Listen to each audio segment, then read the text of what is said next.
Hi guys, I'm back. I have missed you. So I just had a vacation, and for today's video, I am going to share to you my recent trip to Bali. I am not a travel vlogger, I am a plant vlogger, but of course I couldn't refrain myself not to share this to you guys.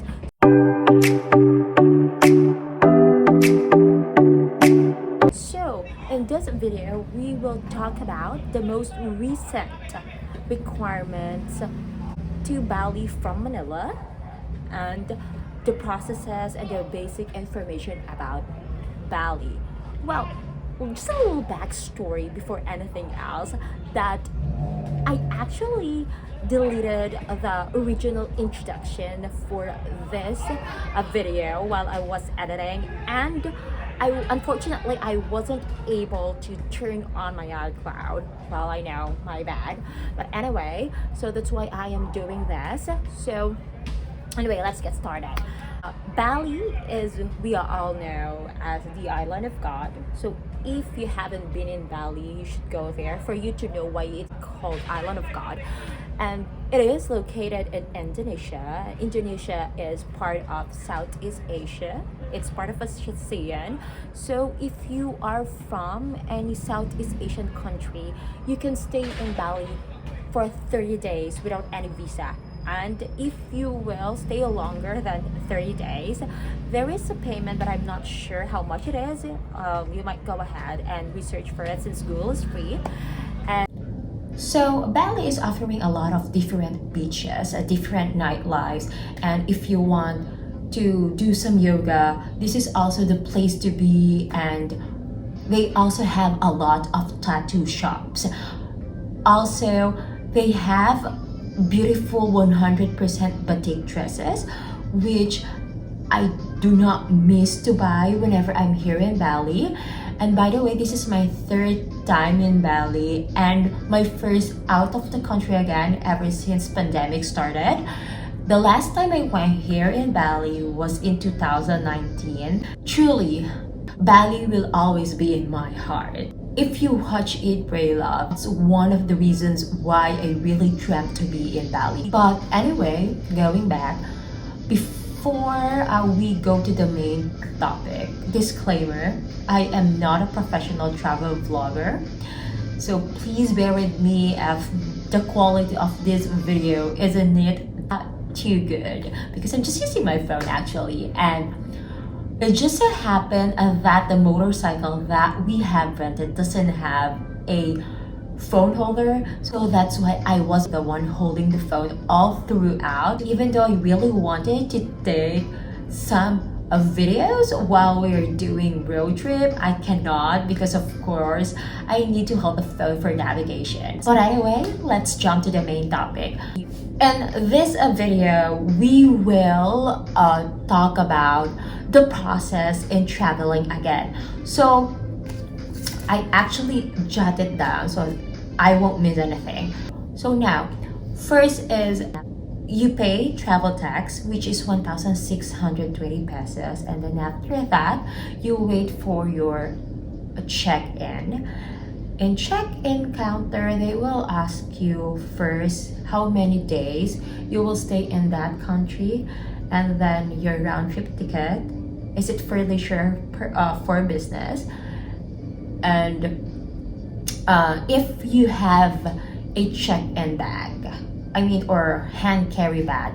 In my case, I was just bringing a regular Herschel size bag and just the usual sling bag. So definitely they do not need to weigh it. Second, the hottest topic of all, immigration.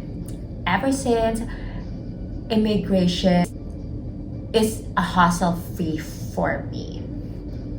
In my case, they just asked me if I was with someone, and I told him that yes. So they just asked me if my partner is a foreigner or a Filipino, and how many days, and when was the last time I traveled. So the important thing is, do not ever lie, because they have a data, so they would know if you're really telling the truth.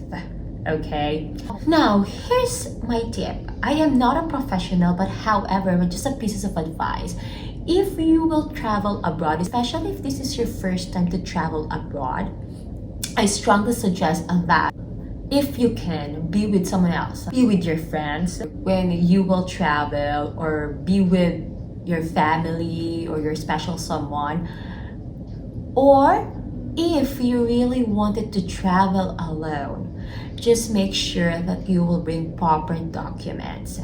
And do not lie when they ask you a question. Okay na yung may self-confidence ka when you face them, but not too much, okay?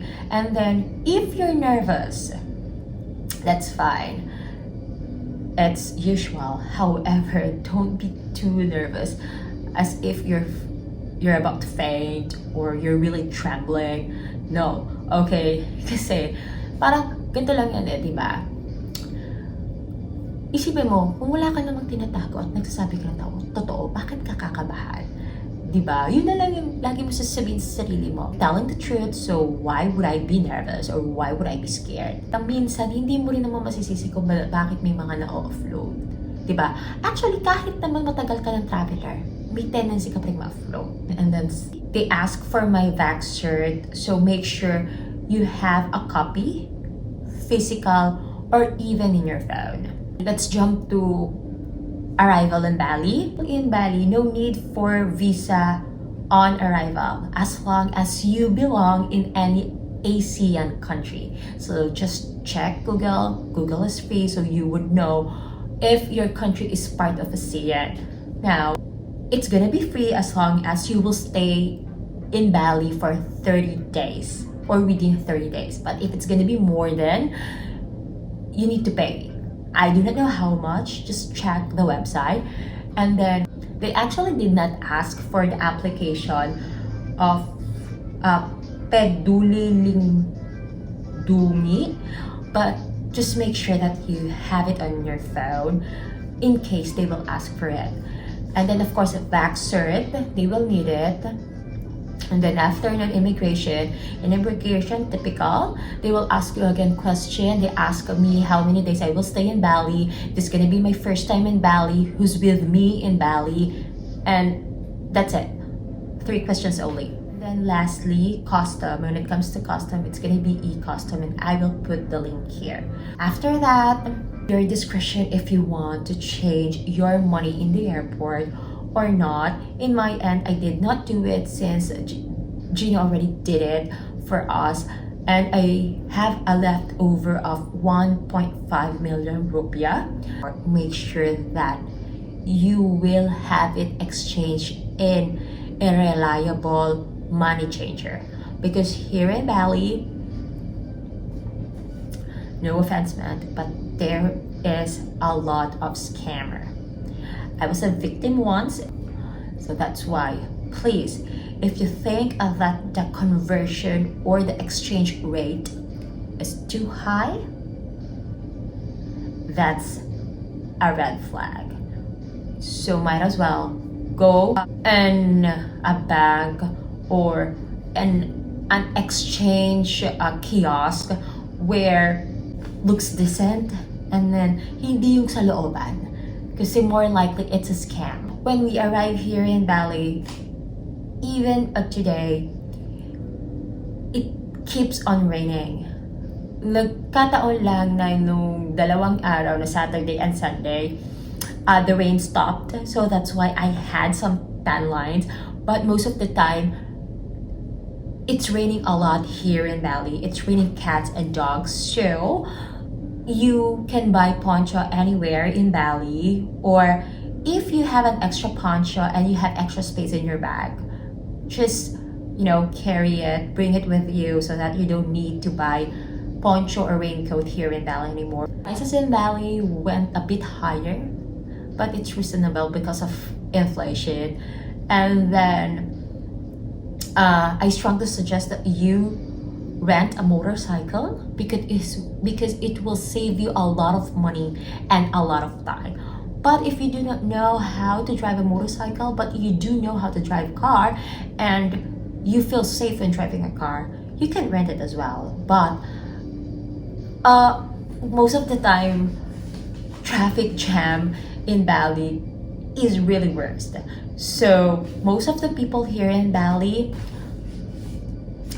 motorcycle is more dominant in road. So that's it. I'll make a vlog regarding the activities that we did here in Bali. This vlog is just specific for those information that you need to know in traveling to Bali. So thank you so much for watching, and I hope that you will watch again my future vlogs. I'll see you again. Goodbye.